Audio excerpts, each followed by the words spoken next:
Le Premier ministre malien Choguel Kokala Maïga persiste à dénoncer un abandon en plein vol de la France avec sa décision de retrait du Mali de la force Barkhane, incapable selon lui d'enrayer la montée du terrorisme dans le pays, en pleine tension entre Paris et Bamako. Les faits sont que le Mali a demandé à la France de l'aider à détruire le terrorisme et à recouvrir l'intégralité de son territoire. Près de 9 ans après, que constatons-nous? Le terrorisme qui était confiné à Kidal, bastion des rebelles Touaregs, NDLR, s'est étendu à 80% de notre territoire, a-t-il déclaré lors d'une interview publiée lundi par Le Monde Afrique. Barkhane a décidé de se concentrer sur le Liptako, dans l'est du Mali, où l'EG, État islamique au Grand Sahara, est actif, quand le groupe le plus dangereux pour l'État malien, c'est le XIM, groupe de soutien à l'islam et aux musulmans, proche d'Al-Qaïda, dans le nord, a-t-il en outre regretté.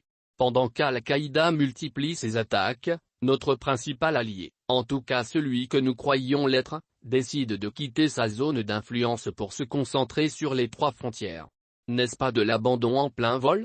Nous sommes en train de chercher des solutions, a-t-il martelé. Des propos similaires de M. Maïga tenus récemment devant les Nations Unies avaient été fortement condamnés par la France. C'est une honte, avait tonné le président Emmanuel Macron. Face à cette situation, le gouvernement malien, qui a bien compris que s'il ne compte que sur un seul partenaire, pourra à tout moment être abandonné, en cherche d'autres, a expliqué son Premier ministre, démentant toutefois des discussions avec le groupe privé russe Wagner, qu'il a qualifié de rumeurs.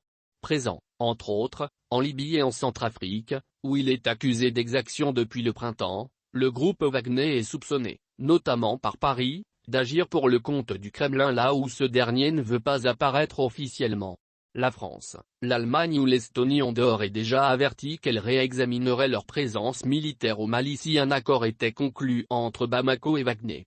Choguel Kokala Maïga a par ailleurs prévenu que le calendrier des élections présidentielles et législatives, prévu le 27 février 2022, ne devrait pas être respecté, autre point de friction entre une partie de la communauté internationale et ce gouvernement malien issu d'un coup d'État militaire.